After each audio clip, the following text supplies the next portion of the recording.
Olá! No início da década de 90, eu passei por uma situação que todo executivo conhece. Como presidente de uma mega multinacional, eu estava vivendo ao mesmo tempo o auge do sucesso, glórias e honrarias e ao mesmo tempo o auge do estresse. Uma coisa inacreditável. Eu trabalhava 15, 18 horas por dia, era fim de semana, é aquela coisa que não precisa explicar, né?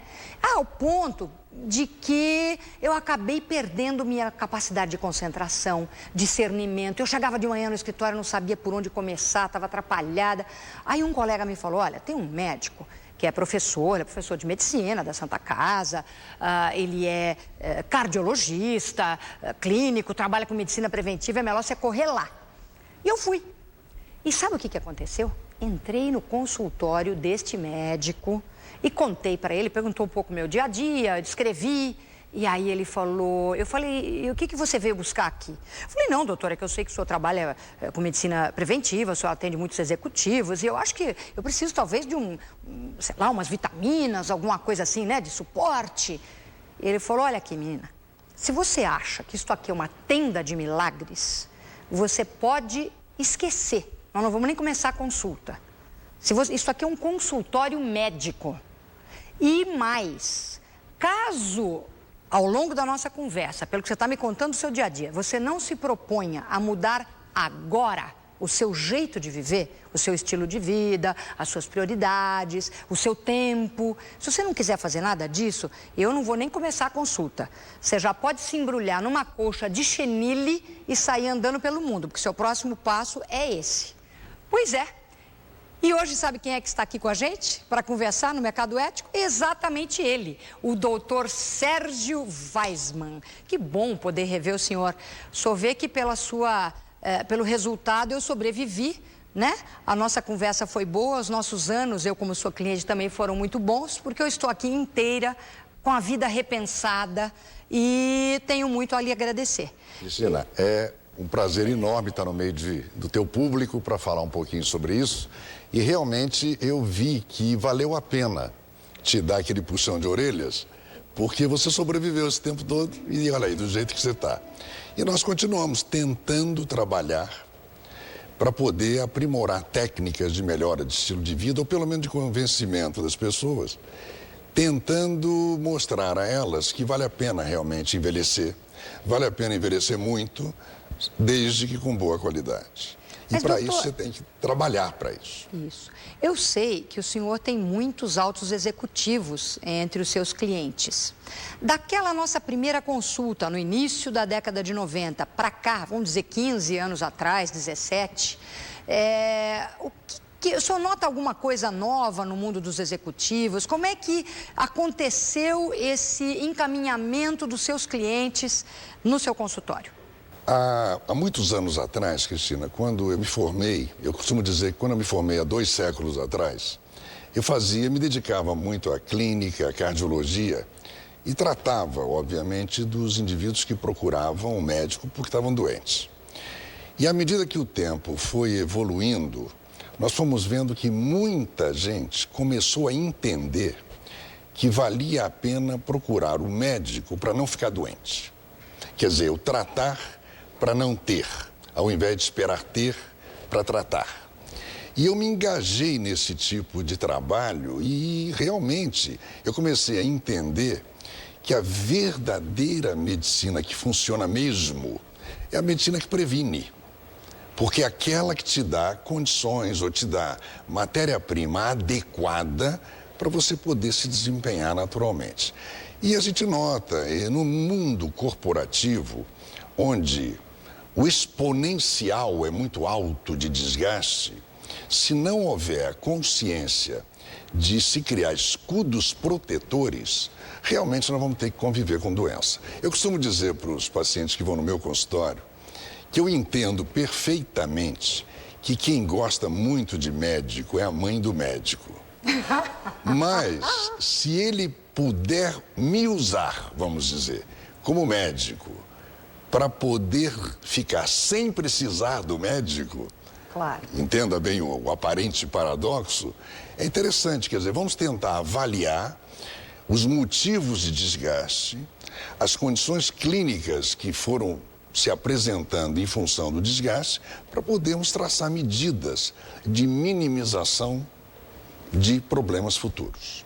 Então, hoje a gente vê uma consciência maior. E o senhor, quando recebe no seu consultório executivos, em geral, eles chegam com sintomas de alto estresse. O que leva um executivo para o seu consultório? Muitas vezes, o fato de uma pessoa ter me procurado, ou procurado qualquer colega que trabalha nessa linha, e ter dado sinais de bons resultados, eles começam realmente a propagar a ideia da prevenção. Muitos me procuram por problemas clínicos, até corriqueiros. E a partir do momento que nós tentamos corrigir certos problemas, nós tentamos traçar programações que visam prevenção no futuro. A gente chega no seu consultório mais preparado para a prevenção ou precisando ser acudido para valer? Muitas vezes as duas coisas, né, Cristina? Porque tensões, preocupações, aborrecimentos e responsabilidade formam o mundo do executivo. Então, onde aliviar essas tensões? Muitos aparecem, às vezes, no consultório, por exemplo, tensos demais, agitados, mau relacionamento interpessoal, inclusive porque o trabalho exige muita atenção, já com alguns fatores de risco decorrentes do modus vivendi, que seria obesidade, o fumo, drogas, muito álcool, o sedentarismo, inclusive. Então, são fatores que nós chamamos de risco. E muitas das vezes eu recebo algum executivo no consultório com todos esses fatores de risco. Eu pergunto, como é que você está? Ele fala, eu estou bem. Eu estou tomando aqui uns 12, 13 remédios e eu estou me segurando. Eu falo, bom, você não pode estar bem tomando 12, 13 remédios. Eu gostaria que você estivesse bem sem precisar tomar remédio. Então, vamos tentar analisar item por item. Então, o que você vê? Você vê, Cristina, que as pessoas vão se acostumando a lançar mão de artifícios que possam, como nós chamamos, tapar buracos. Quer dizer, é o tranquilizante, é o antidepressivo, é exatamente o remédio para melhorar a pressão arterial, diabetes e tal, mas nenhuma medida é tomada para se procurar liberar tensão reprimida. E o que implica isso? Isso implica em uma reavaliação do seu estilo de vida, que deverá obrigatoriamente ser mudado. Então, isso implica em lazer, isso implica em abolição ou controle dos chamados hábitos suicidas, álcool, droga, fumo, etc. Seria o caso de correção de peso, atividade física moderada. Nada libera mais uma tensão reprimida do que uma atividade aeróbica. Agora, o problema é que todo mundo sabe disso. Nós temos que dar aquela cutucada motivacional para ou fazer o indivíduo se encher de vontade e fazer, ou então ele cair no abismo, porque é uma questão de tempo também. Eu não sei se vale a pena eu comentar um caso de um paciente que já frequenta o meu consultório há muito tempo, extremamente preguiçoso, porém consciente da necessidade de andar. E um dia a esposa dele, revoltada com o grau de sedentarismo, ela fez uma surpresa para ele. Chegou para ele em casa um dia e falou, Paulo, esse é um nome fictício, comprei uma esteira para você. O Paulo falou, você não tinha coisa melhor para fazer? Aí ela colocou a esteira no quarto e começou a ensinar o Paulo a usá-la. E o Paulo, muito a contragosto, começou eventualmente a fazer como ela mandava. Até que um dia a esposa levantou-se mais cedo que ele, foi à cozinha lavar a louça e de repente ela ouve o barulho da esteira funcionando. Ela falou, não é possível, o Paulo está fazendo esteira sem mim. Ela foi devagarinho vê-la, Cristina. O que ela descobriu? A cena mais horrível do mundo para ela. O Paulo sentado numa poltrona, lendo o jornal e segurando a guia do cachorrinho e o cachorrinho fazendo exercício. Quer dizer, o Paulo arrumou um jeito de não precisar... Aconteceu. O Paulo arrumou um jeito de não precisar nem sair com o cachorrinho. Então, a esteira virou pro cachorro. Então você vê, se não houver vontade realmente real... Eu não sei se é para rir ou para chorar, né? Eu só não choro porque por educação. Não, mas isso é meio tragicômico mesmo. Então o Paulo não se conscientizou. Agora, realmente tem que haver uma vontade de se cuidar. A mesma coisa ele levar um carro para revisão. Às vezes ele não apresenta nenhum barulhinho diferente, mas sempre tem um parafusinho para apertar. Interessante, né?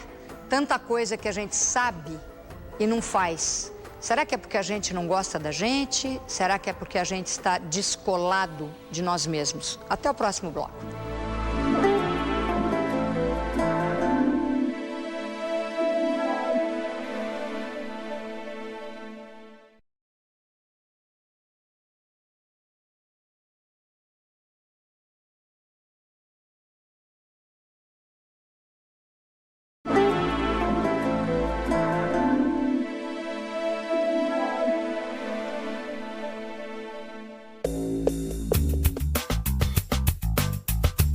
Olá, Cristina.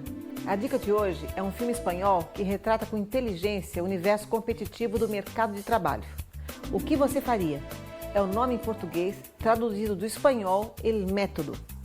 O filme se passa em Madrid. Tudo acontece numa sala de reunião em que 7 candidatos concorrem a uma vaga e são todos mediados por terminais de computador. Essas pessoas vão se revelando a cada tarefa que recebem no decorrer do processo de seleção. Esse processo tem um nome: Método Grohon, e consiste em um jogo de perde-ganha, de manipulação psicológica. Enquanto a disputa se dá na sala fechada, um enorme protesto contra o G8 se desenvolve nas ruas de Madrid. Todos podem ver da janela o planeta se manifestando e eles lá na sala se preocupando com o mundinho deles. As pessoas vão pouco a pouco se despindo de suas máscaras e revelando suas luzes e sombras, e com um único objetivo: ganhar a vaga. E só tem uma. Os candidatos são obrigados a avaliarem as atitudes dos concorrentes e têm que decidir quem fica e quem sai. Tudo vai depender do julgamento moral e dos valores que norteiam cada um. Quem conhece o universo corporativo vai se situar com a trama do filme. A linguagem da câmera é impecável, a qualidade dos atores e a direção excelentes. Os diálogos são imperdíveis, como por exemplo, um dos candidatos que denunciou a empresa química em que teria trabalhado por causa de um acidente ecológico que poderia ser evitado. A atitude dele esteve no centro da mesa e cada um deu seu voto, contra ou a favor. O resultado? Bem, sobram 2 candidatos e depois só assistindo ao filme. O vídeo foi recentemente lançado nas locadoras. Não deixe de assistir. Palavra de Rosa Alegria. Doutor Sérgio, é muito incrível que a gente que tem um pouquinho de maturidade, acredita que tem, né? Sabe lá. Que tem um certo nível intelectual, então teve oportunidade de conhecer um pouco da vida e até teve oportunidade de ter uma orientação médica, como é o caso dos seus pacientes, chegue a esse ponto que o senhor está comentando, que a pessoa sabe que precisa fazer isso ou mais aquilo, sabe que se envolver com drogas, com álcool, com o sedentarismo e assim por diante, ou se autodesrespeitar nos seus limites, né, humanos, vai terminar mal. E por outro lado, não faz, né? O que acontece? A gente não se conhece o bastante para se amar a si próprio? Cristina, a pergunta tem muita lógica e eu responderia o seguinte: todo mundo sabe o que lhe faz mal. O problema é que vive sob pressão. Quando nós falamos em tensões, preocupações, aborrecimentos, responsabilidade, corre-se atrás de metas. Todo mundo programa uma metodologia para melhorar a qualidade de vida para um dia. E esse dia é difícil chegar. Qual é o fumante que não sabe que que o cigarro faz mal? Qual é o usuário de drogas que não sabe que ele é vítima de alguma maneira das drogas? Todos eles querem parar, da mesma maneira que todo sedentário gostaria de saber correr e todo obeso gostaria de adquirir peso adequado. O problema é que nós sempre planejamos para depois. E, logicamente, não são situações tão prazerosas. Eu prefiro ser convidado para uma pizzaiada do que comer salada o dia inteiro, né? E assim a coisa também, comparativamente, pode ser explicada. Agora, tem pessoas que realmente têm uma dificuldade enorme e isso mexe muito com a autoestima e você não sabe, é a autoestima baixa que faz com que a pessoa se retraia e não invista nela mesma, ou esse complexo de problemas que acabou acometendo essa pessoa, que acabou fazendo com que ela ficasse insatisfeita com a autoestima baixa. Se não partir de nós também a vontade de nos sacrificar um pouco para estabelecermos uma rotina que nós sabemos que faz bem, depois de um certo momento, quando você adquire o bom resultado, você não quer parar mais. O outro exemplo que se dá rapidamente é esse. Se uma pessoa pesa, por exemplo, 150 quilos, obesidade mórbida, sabe que tem poucas chances de resolver se não for com a ajuda de profissionais. Se essa pessoa, Cristina, aumentar mais 10 quilos, para ela não faz diferença. Olha, agora, se essa pessoa dos 150 cai por alguma razão, que ela vai chamar até de milagrosa, nos 80, que seria o adequado para ela, depois de uma cirurgia ou de tratamentos mais aprimorados, se ela aumentar 1 quilo, ela vai se policiar, porque a autoestima já tomou conta. Já tomou conta, claro. Então nós precisamos mexer no estilo de vida para ressaltar vitalidade com jovialidade e, consequentemente, exacerbação de autoestima. Olha, isso que o senhor está dizendo aqui para todos nós, primeiro eu acho que cabe, de alguma maneira, cabe para cada um de nós. Para todos nós. Nós sabemos onde é que a coisa realmente pega, né? E me lembra Shakespeare, acredite. Tem uma frase do Hamlet, um monólogo de Hamlet, em que ele diz assim: é mais fácil suportar um mal conhecido do que partir em busca de um bem desconhecido. É por isso que grande parte dos sonhos humanos nunca saem dos planos. É ancestral essa nossa dificuldade de fazer por nós mesmos aquilo que a gente sabe que é o melhor.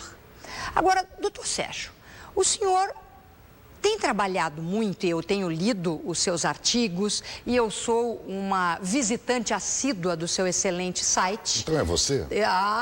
Muita gente, como o senhor bem sabe, né? Então, o que a gente tem visto é que o senhor vem se preocupando muito com o grau de intoxicação de todos nós. E aí já não é só do ser humano, quer dizer, intoxicação do meio ambiente. Claro, eu respiro o ar, eu bebo a água, ou eu acabo, vamos dizer, me fazendo mal através desse grau de toxicidade. Eu vou pedir para o senhor que no próximo bloco fale conosco sobre essa questão. Você está intoxicado? Intoxicado de quê?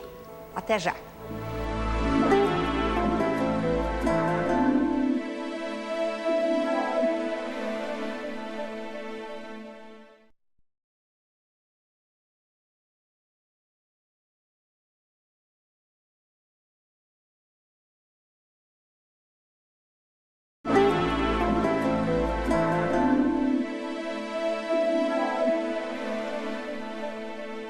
Doutor Sérgio, o senhor, entre muitas outras coisas, é hoje professor de pós-graduação na Universidade de Lisboa e também na Universidade de Siena, na Itália, numa matéria muito importante, que mexe com a questão até da medicina ambiental. É a medicina bioquímica e a medicina biomolecular.